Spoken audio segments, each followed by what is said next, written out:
ụtụtụ ọma nọ ndị be anyị ekene unu kekunu mee ọ dị matata bụ Wednesday ụbọchị nke 18 n'ime ọnwa 10 n'arọ anyị na ha agbada ọ bụrụ anyị pịachie ara saghete the most awaited arọ election ọ dị mma daalụ nọ anyị nwee ife anyị kwadogosi anyị n'unu ga-eji wee nata na Good Morning Anambra mana nke izizi ga-abịa kịta bụ ka o si wee gbatakwuru na nta akwụkwọ nta akụkọ so ọ bụ na ị na-anyela anyị ịfụ ka anyị ga-esi wee na-ewepụtasị ya n'ofu n'ofu afa m bụ Ijeọma Uche daalụ.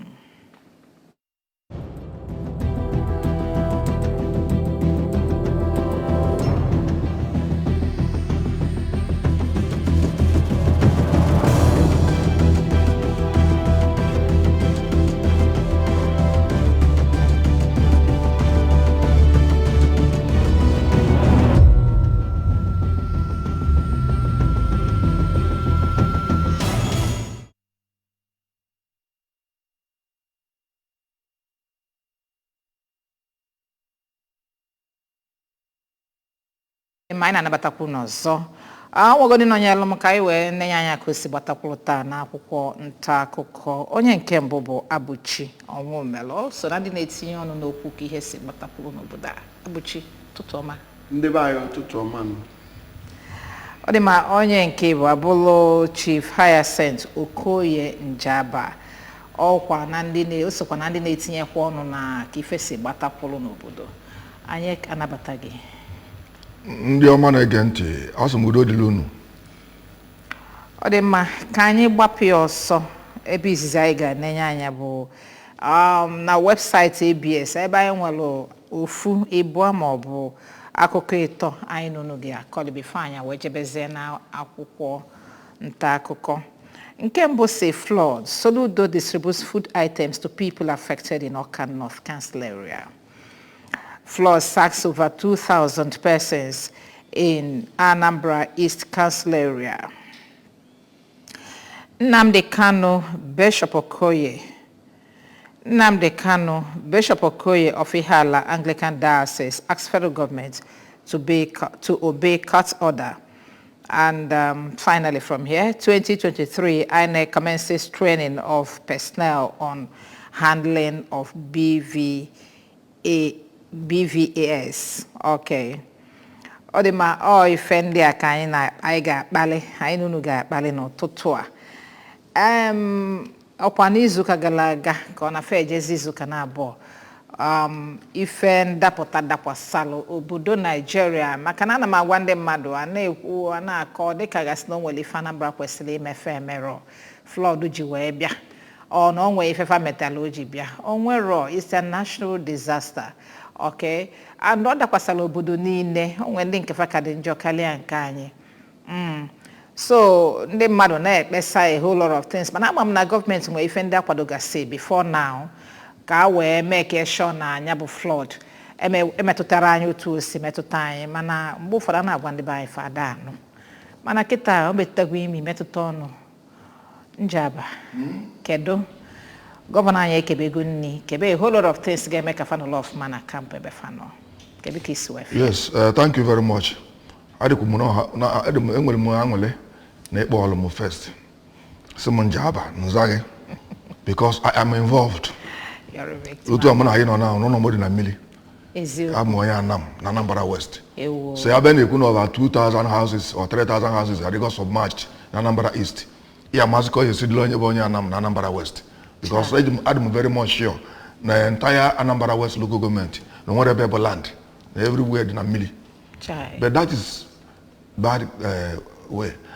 So we don't have bamboo make any, and the local government chairman, and the also my individuals, and the to tell no baby anyaka, and make any fanchanine. Because there is on your Galuan aside the Anambra East, West, or Baru, all those areas, you will be surprised if we figure.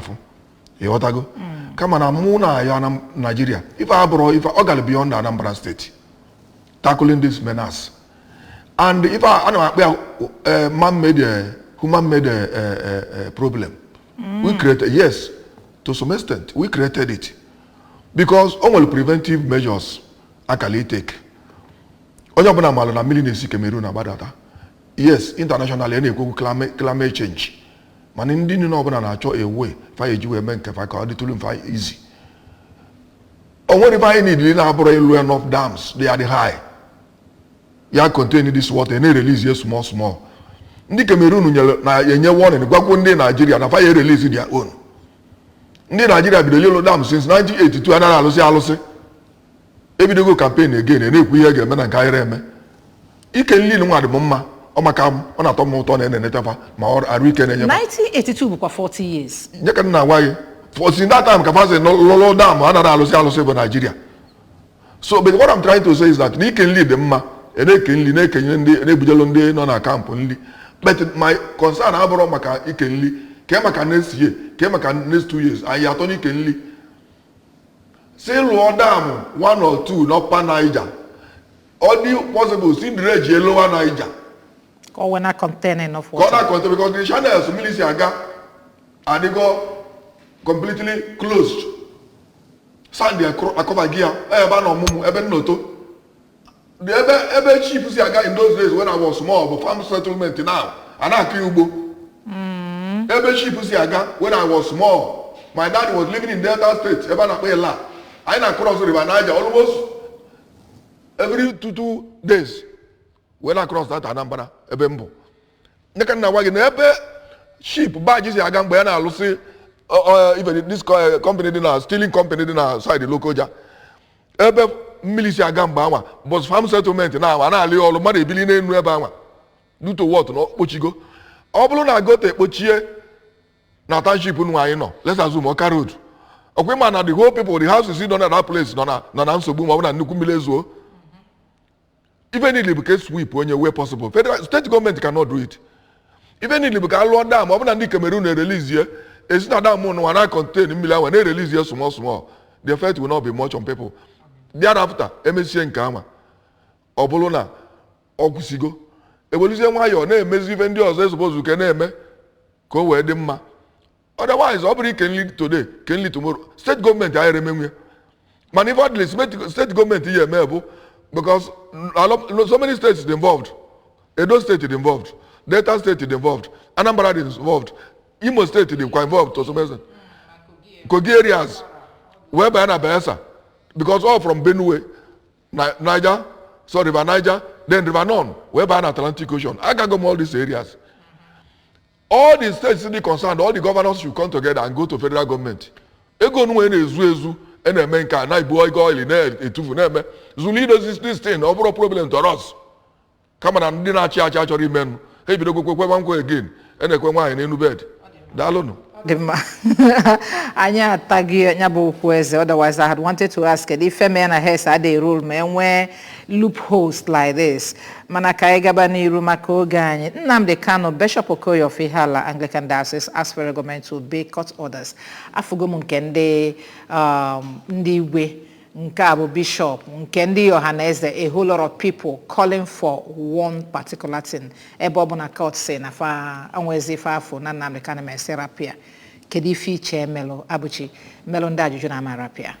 Ife mma sị na ndị isi ala onye na-achị anyị na ndị otu ọrụ ya fa mee ngwa anyị ife fa ka jirapụ nwanne anyị nwoke ka jidie maka na ekwu na appeal court kwu na discharge gị onye isi ọkaikpe bụ Malami kwuo na no discharge na arapụbere nke a na-akpọ acquitted, mana m na-ekwu na ọ bụ na inene nya ife ndị appeal court jikwu na fe discharge gị efu na ndị isi na Nigerian government emerụ ife fa kwesịrị ime n'izizi mbụ nọ ntọlị ka fa tọlị nwanne anyị nwoke. Anyị wee na-ekwu mba bụ ụwa na-ekwu ndị ife ọma na-adị mma na-ekwu si rapụziala anyị nwanne anyị nwoke. Nchịkọta okwu m bụ na ife ndị igwe na-ekwu, ife ndị isi ụka na-ekwu na ife ndị Ọhaneze na-ekwu ka onye ọbụla bụ nwa afọ Igbo na-ekwu ka onye ọ bụ implication of these people not adhering to people's call to release Nnamdi Kanu. Mma sịkwa na fa na-eme ka o si sọfa n'obi ọfa bụ nwe Naijiria ọ kafa si awọta ya ọ bụ na ige ntị ị na-anya ife a ka eji ebe mbe ịchọ ike ọlụ ka o zuo oke ịdị na-ekezi n'ọlụ na onye abụ nwanne gị ị na-anya na ndị niile abụ ndị na-edebe iwu anọ si n'eziogo bụ ofu ebe kafa si bịa ị na-anya na ndị ọrụ nchekwa ndị nnukwu anwa n'ofu ebe kafa si bịa ọ bụrụ na a na-atụ ka ọlụ ka onye si mara anya ọlụ o wee zuo ka etu mba Naijiria si wee dị ịma na anụ ụdị akụkọ a maka na ọfa bụ afa asụa n'onufa kwuo na ife anụnwafa kwu kafa ga-eme onye abụ Naijiria ji wee isi wee dị anyị ka ọ dị anyị tata mana ya ma nje ka anyị ka ewelu mgbanwu wee ghara ọgụ na anyị ga na-ekwu maka na nwata na-ebe akwa na-alụ aka nne ya anọrọ ya anyị na-ekwu na serapụ ụlọ anyị nwanne anyị nwoke ka m ga direct ife ji wee jide ka jide Nnamdi Kanu nọ ebe ahụ na Nnamdi Kanu bụ onye Igbo. I have to be very blunt in saying this. If Nnamdi Kanu is an Hausa man, he would have been released since ago. I know what I'm talking about. After all, what of the number of Boko Haram? Do you know the number of Boko Haram that were released in the same time? So many of them were released. What my brother said is the truth. If the decision making of a particular country is taken to a particular side of the section of the country, you don't expect anything better than what is going on now. Odema, Dalo. 2023, INEC commences training of personnel on handling of beavers. This thing, Obiabe late. INEC is a 1.5 to 1.7 million people can get recruits. Agazo Makime, he conduct this election 2023. Open at this number of people, okay, boife genyaka we medicine. Why can he be do training kita barely 4 months before election? Or not that be late in Jaba? Thank you very much. As far as I'm concerned, to the best of my knowledge, it's not late. It's going on. Hello, good morning. Hello. Good morning, sir. Hello. Hello, good morning. You are with us, talk. Good morning. Good morning. Keda fagi na ebisa bye. Okay, Jimafa from Aglae. Ngwanu gbatuo TV gị. Gbatuo TV gị ka ị na-anụ ife anyị na-ekwu gbatuo ya. Yes. Okay. I'm making ulu. I'm making ulu. I'm one nwoke onye amamuhu. The law will be very clear. Of the state government when I elect one appoint. Now they're going to say at federal level. Kedu na na-abụba ịgba aka ọnụ jekwuru ndị federal gọọmenti gọọma nọ na ndị ọzọ ajụjụ ajụla ahịa na mmiri kedu na-abụba ịgba aka ọnụ jekwuru ebe asụ ụlọ dam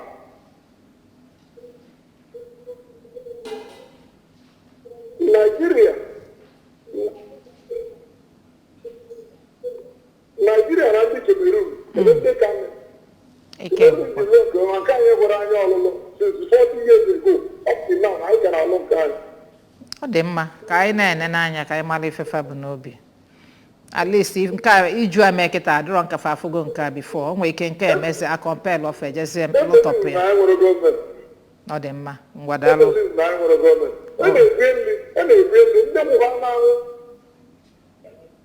Ọ dị mma daalụ. O daalụ ka anyị gaa n'iru. Ọ dị mma sa daalụ ka anyị gaa n'iru o. It's a pity.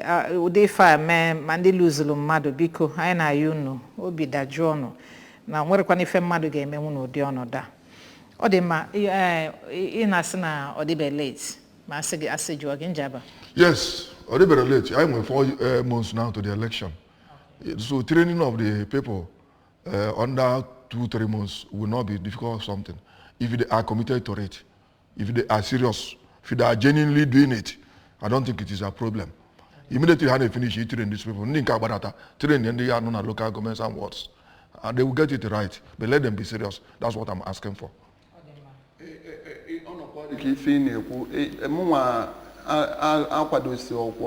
ife ngwa ngwa a na-adịbe eme nke ndị oyibo na-akpọ fire brigade approach. Anyị na-enwe 4 years before every election.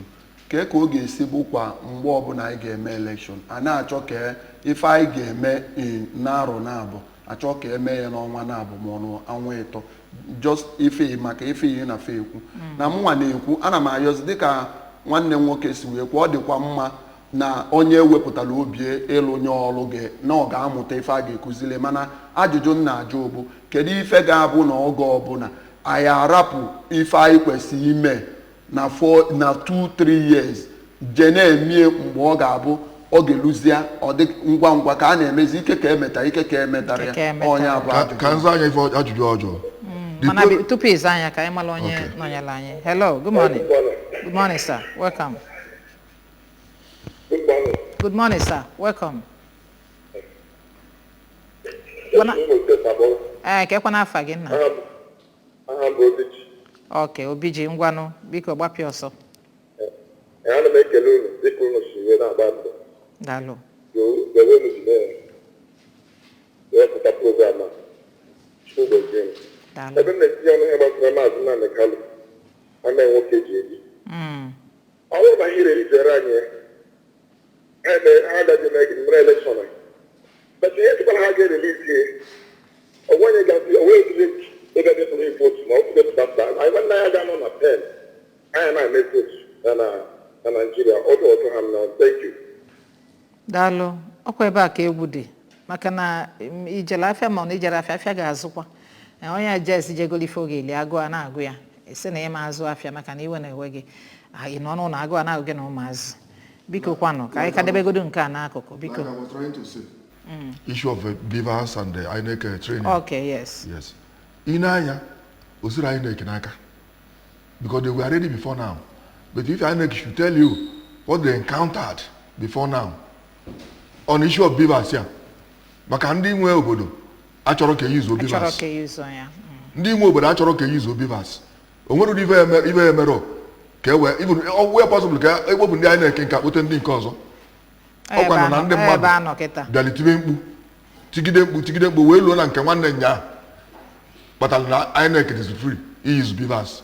Ịba na o jego na National Assembly bụ this matter o nwere ebe ekwuberie maka na ndị nwa na ọ dị n'aka ndị fili na ọfọnwa nwe obodo ndị fili na ibefa kwuru ka ya na-eme emelie mma ma emelie njọ na anya na-eme ya ekwere ka use beavers because ọ dị to the disadvantage maka na ọkụkọ anya na-atụzi ma ewu anya na-atụ akwụkwọ na mmadụ ga-atụ akwụkwọ and onye beavers ya nwa onye wetara iru eweta aka ya atụ akwụkwọ so na INEC na-ebido the time ma ji wee dị free to start it.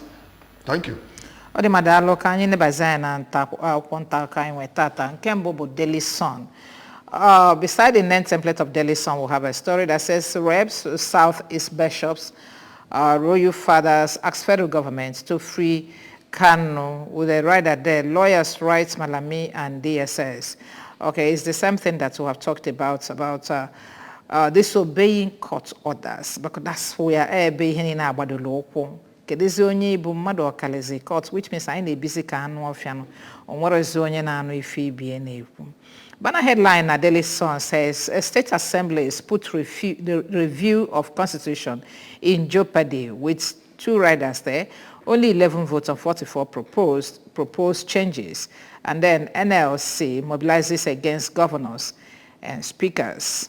Okay, and down here I will build on Buhari's legacy. This one is coming from Tinubu.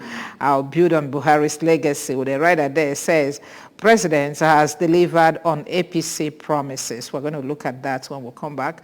INEC plans security meeting worries over violence at campaigns and hate speeches. Okay, hate speech.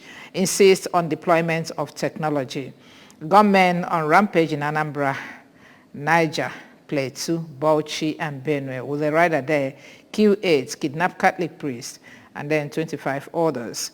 2023 election, referendum on APC performance, Atiku, list for Europe. Ibazu asks Igbo to think home in investment plans. And Wike shuns Lagos PDP candidates back Sanwo-Olu for re-election. Okay, Obi faults Governor El-Rufai's arrest claim is the last story we'll have coming from Daily Sun. Okay, let's look at the Punch. The Punch newspaper, we're coming. Okay, banner headline there says, political rally attacks. INEC summons parties. Police plan 13 billion naira firearms purchase. With some riders there, IG, INEC chair to meet Adamu, IU, party leaders over violent campaigns. And then our governorship candidate didn't mastermind attack on PDP rally. This one is coming from Kaduna APC. Northern Coalition to publish Atiku Tinubu Obi's promises. These are the riders under that banner headline there, INEC summons parties. And then police plan 13 billion naira firearms purchase, okay? Down here I have flood victims, battle hunger, risks disease in Anambra. Okay, I think we have looked at that one. Let's also look at the Daily Independent before we start talking. Banner headline on Daily Independent says, Beavers, e-transmissions of results have come to stay. This one is coming from INEC. Good news. I just hope we'll hold this election. Okay, with the rider there, it says, violence campaign sending alarming signals ahead 2023.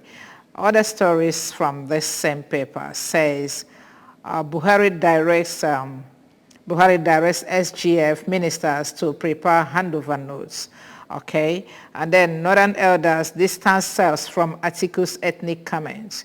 Amid campaigns, Atiku travels to Europe on business trip. He went on medical tour after collapsing in Abuja. APC says that. Wow. Okay, it's a waste of time contesting against Sanwo-Olu in Lagos. This one is coming from Wike. Bandits attack Niger Hospital, kill to abduct doctor, nurses, patients. This is terrible. Okay, finally from Daily Independent, NAS warns of threat towards constitution amendments. NAS warns of threat towards constitution amendments with a rider there, fingers governors in planned boycott by Conference of State Assemblies.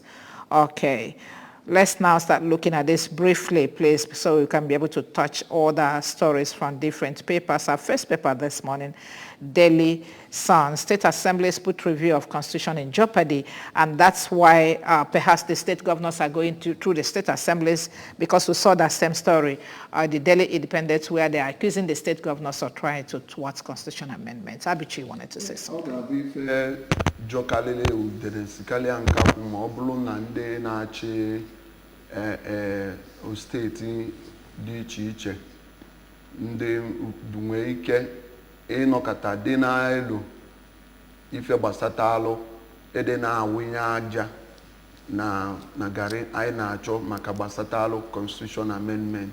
Ọ bụrụ na etu a ndị National Assembly si wee kwuye wee kpọọ fafa fawelu ngwa ngwa wepụ aka enwe n'ofe tutu ọ ghara aka mmadụ.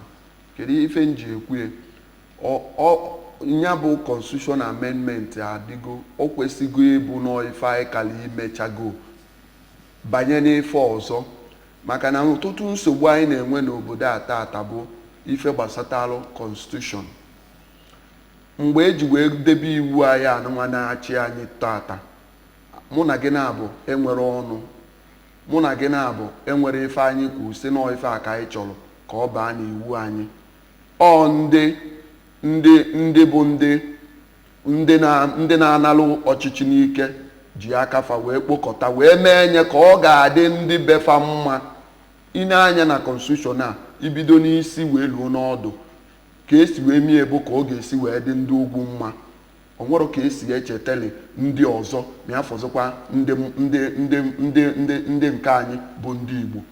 Anyị nọ ife anyị na-akpọ enwe ife a na-akpọ structural disadvantage. Anyị nwa bụ ndị Igbo ka ọ metụtakalị nene ngalaba ndị nke ọzọ nke a na-akpọ zones. Ha nwecha 6 steeti isii, mana abịa na ana Igbo anyị nwere ise ahụ anyị nwere enwe. Ịbịa na local gọọmenti anyị nwa bụ ndị nwe nke obele nke anyị ipekalịsị.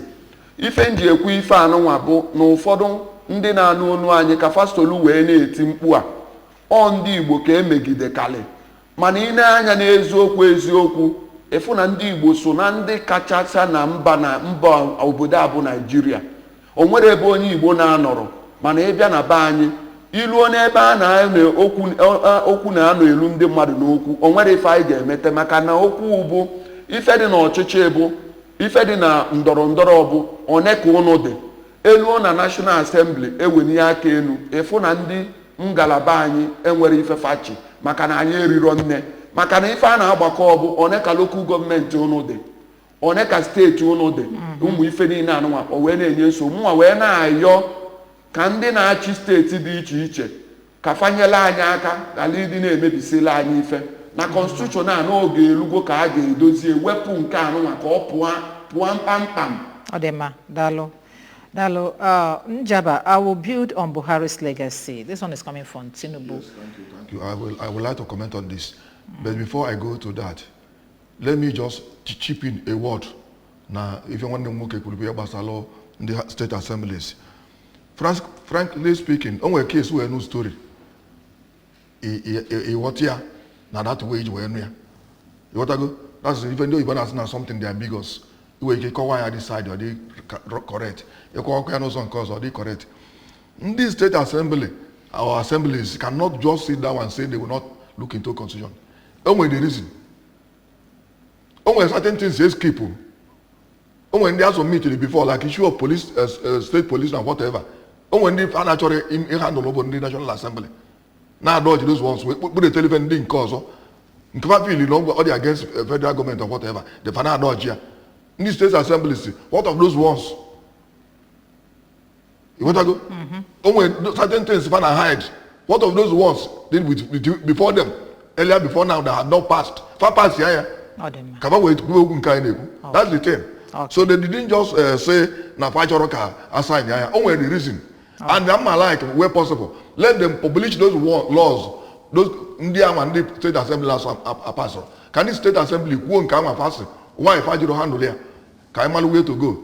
Then on the issue of Buhari's legacies and the Tinubu's legacies, frankly speaking, ndị ogbe amalugo, ndị na-ekpu isi amalugo, ndị ngwọrọ amalugo na Nigeria, na ndị na-achị achị anaghị emeta ọfụma.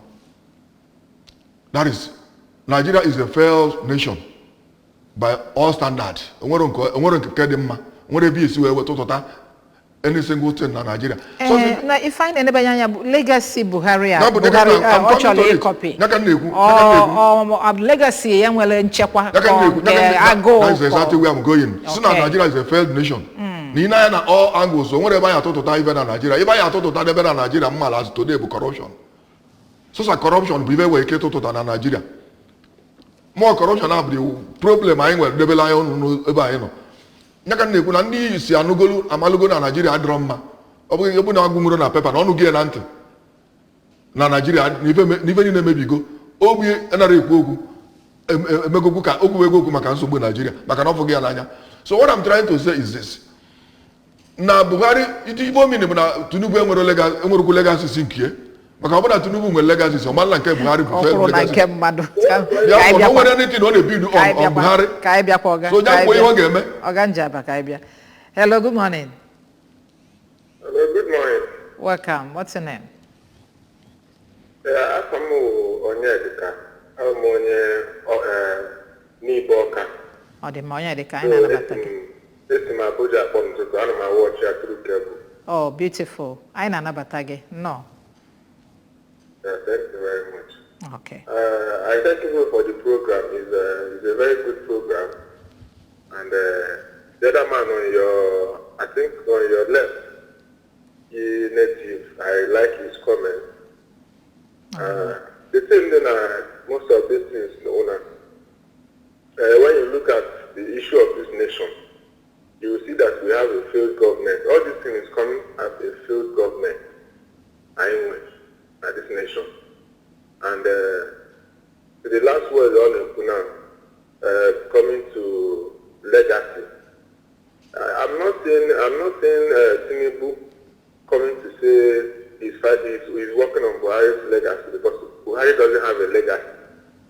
Because all we have seen in this country is failure. So if he's coming to work on Buhari's legacy, then I don't think that he has anything to offer. Odema. Dalo. n'ihe. Ana m ekene gị. Ị ka na-ekwu eche na ikwusigo m wee kene gị. Nsogbu adịrọ. Ọ dị mma. Thank you. Daalụ n'ọlụkwa na ọfụma na Abuja, o. Yeah, thank you very much. All right, thanks.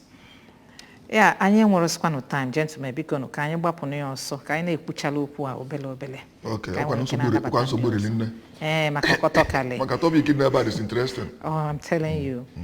Ọ dị mma, ife ọzọ nchọ ka anyị na-ebanye anya before anyị gaa bụ okwu transmission na e-transmission of results, and which of course INEC that it has come to stay. Use of beavers and transmission of results. And I am all this while to make sure the these beavers will make this election, and then not transmit the results manually. Man, INEC Simba, and everything will go electronically. Before I'm to you. Hello. Hello. Ọ dị m onye adọ ready for Abuchi. N'iji wee tinye ọnụ n'ife ikwuru, mụnwa kwadosiri ike na ife na-eke na-eme na mgbanwe ewetego, maka na mmadụ na-eweta mgbanwe. Eri oge ka anyị na-ebe mbe na-atụcha agbacha nta vootu, ofu onye ebulu akpati vootu gbawalụ ịpụtazi ọ bụrụ onye tụrụ ka ekwukwazi na onye winulu na onye bụ ndị mmadụ chọ esi etu ada ebe wee megide wee luo ebe anụnwa ndị ọ bụ ọlụfa ịhazi nya ndọrọ wee kwuo na a ga-ewepụta beavers. Ana m ekene fa wee na-ekwu na anyị nwa bụ ndị ife gbasatalụ ọdịmma Naijiria na-adị mma n'obi, na anyị na-asị fa jisikwa ike na onye ọbụla sị na ama nwe electronic transmission and the usage of beavers.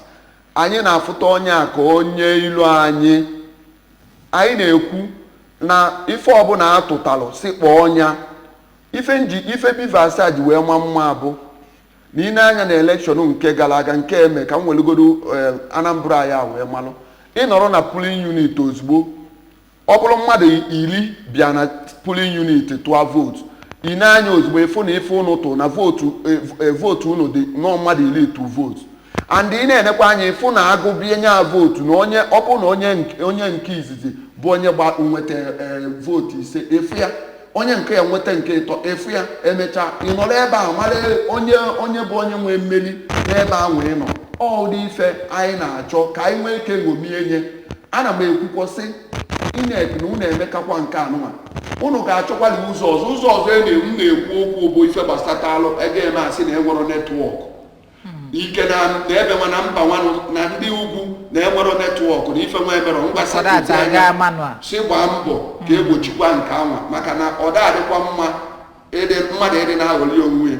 Biko ọ dị mma, daalụ. Ka anyị gaa n'iru, papers anyị ga-enebanye anya bụ this day newspaper. Na banner headline these days, I see you can't abandon work for election campaign. This one is coming from Buhari. Buhari warns you can't abandon work for campaigns. Okay, I forgot the riders. Says penalty awards violators of order, and then directs SGF ministers to prepare transition documents and signs Executive Order 12 to institutionalize accountability and transparency. Odema. Nation newspaper. How I will boost economy, enhance security. This one is coming from Tinubu. Okay, we'll see from Legacy Buhari. Then or boost the economy and enhance security. Okay, because we started saying recently, don't tell us what you do, but tell us how you do it. And now he's now saying how I will boost economy and then enhance security. With the rider there, APC candidate promises to sustain Buhari's legacy. Okay. And then Daily Trust is our next paper.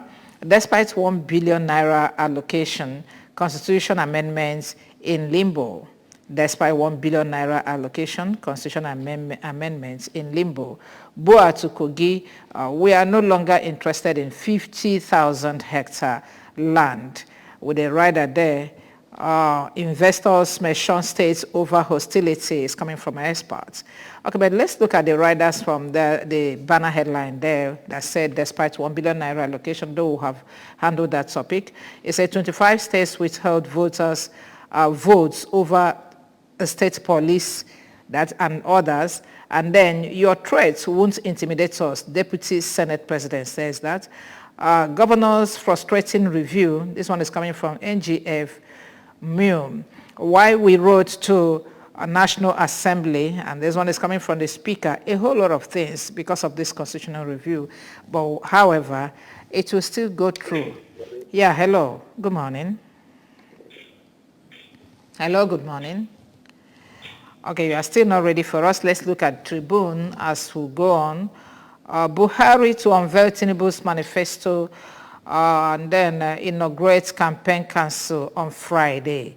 Buhari to unveil Tinubu's manifesto, inaugurate campaign council on Friday. Bayelsa governor cries for help as flood displaces 1 million people. This is very serious, very, very serious, and the rains are not abating. Okay, final paper now before we start talking again. It's the Guardian newspaper. Violent campaigns, INEC summons political parties for dumping peace accord. I had wanted to look at this, but thank God we have seen it again in Guardian newspaper. INEC, violent campaigns, INEC summons political parties for dumping peace accord. Okay, Njaba, let's start with this while we look at other stories. Yeah. I know that they signed news. Okay. Now first signing peace accord before a video campaign now. No one on the guy the violent, no one on the guy men can, or a whole lot of things that we are contained in the peace accord.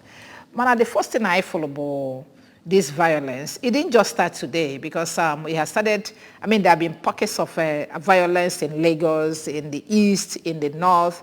Some people were attacked in Lagos because they were bearing the flag of the Labour Party or wearing their vest.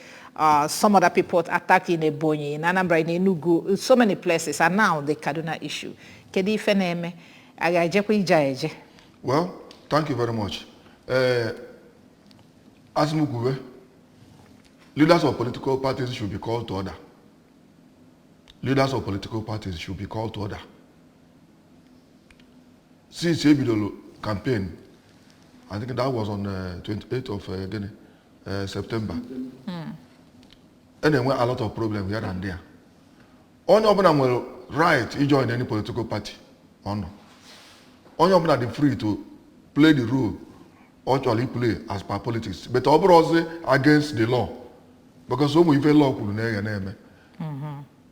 Open people are not tired of the way Nigeria is going. I'm tired of it. And the only way that can solve this problem is free and fair election. However, and the senior officers of the political parties should not allow their members. Their supporters. Okay. Hello. Good morning. Hello. Good morning. Welcome. What's your name?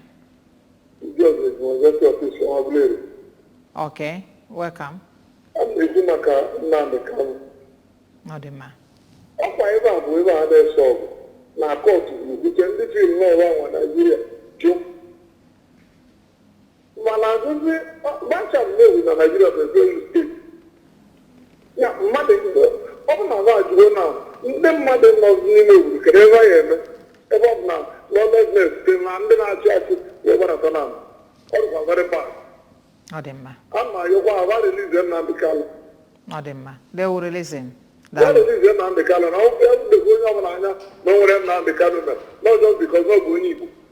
Ọ dị mma ga-arapụ ya. Na ndị Hausa na ọchịchị a na-asịghị eri nne gbachiri onye ọbụla wee na na condition Nigeria nọ na after 2023 ọ bụ na ọ dabara mana ọ bụ na ọ dabara onye ọbụla agbahụ. Ọ dị mma daalụ biko na ya nwere time. Wanyị na-achịkọtazi Oga Njaba biko. So thank you very much. Can you just round up? So even na-akọwa bụ ka onye ọbụla baa n'ụlọ. Onye chọrọ ije campaign, nya jebe campaign n'ebe na-eje campaign. And mụ a condemn ọ bụ na PDP na-eme something APC ejebe dia. Ka ọ bụ apụ ka Labour na-eme ndị PDP agaba dia. Ndị ọbụla mind ya their own. And then days for this thing. Ka wee nwee udo. Nwee ara na ebe na-eme ndị ọbụla na-aga nke baba jebe na their place. Sa join issues. ka e nwere nwayọ wee meluo this election na isi njedebe ebe sobozu ka imenu Oh, the massa. Abuchi, from yesterday's paper we read, APC can aluaka, the PDP na alufaka, and the Labour na alufaka. Kedi ife a ga-eme dị abanaka wee sonye nni. Ife a ga-eme bụ na ndị na-edebe iwu ahụ bụkwa ndị na-emebinye iwu.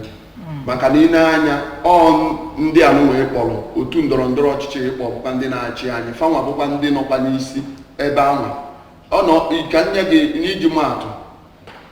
Mmadụ maaga ụla ị gaba na nke ndị uwe ojii ilu ka ije si na onye amaga ụla onye isi ndị uwe ojii nọrọ n'iru onye ahụ magụra tụkwasakwa gị ụla ife anyị nọ na Naịjirịa tata ndị na-ana akụ ndị na-ekwu na eke na-ekwu n'ọya ife iyi na-ekwukwa abụ ọfa ka ya na-emekwa ya fa ga-apụta echi kwukwasị mba si chọba udo onye emekwana nke fa maka ya na-adị iwu ahụ na ife anyị na-ayọ ọbụ onye ọbụla jilu njikere ịmalụ ndị otu ndọrọndọrọ ọchịchị anwa na-eme ife ekwesịrị ikike iji bụ nta vootu gị mbọsị anwa ka anyị jekere ntụpụfa ana m ayọ ụnụ rapụ ụnụ ego anwa a ga-enye kọpọ na afọ a ga-enye ka anyị tụere onye bụ onye na ọbata anya na-akọzi ụdị akụkọ a enwe ife a na-akpọ respect for rule of law. Daalụ Sabuchi, daalụ. Sa Abuchi Onwumelu, a public affairs analyst, Onya Wapulie, and Kaira wee na-achịkọta ya n'ụtụtụ a. Daalụ, thank you very much for coming. And then Chief Hyacinth Okoye Njaba, also a public affairs analyst. Daalụ, Oga Njaba. Daalụ, ma akara m ayọkwa ndị be anyị ekwu Nnamdi Kanu nwa na-ewute onye ọbụla mana a chọrọ iji wee mebili anyị elekshọn anyị nwa bụ ndị Igbo maka anyị mee na nwanya banya na streets ka e wee mebie elekshọn anyị fabugokwu na election ahụ na the handwriting apụtawago on the wall otu onye siga ka a ghara imebili anyị ife anyị bụ ndị Igbo ife ka anyị sobie legally ka ndị nnukwu anyị ma ndị isi ma ndị ụka tinye ọnụ n'ukwu ahụ ka anyị ghara take the laws into our hands. Ọ dị mma ka uche anyị dịkwa onye na onye a na-emegbu emegbu adịghị emegbu onwe ya.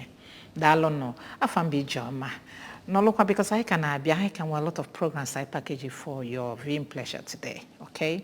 Daalụ nọ.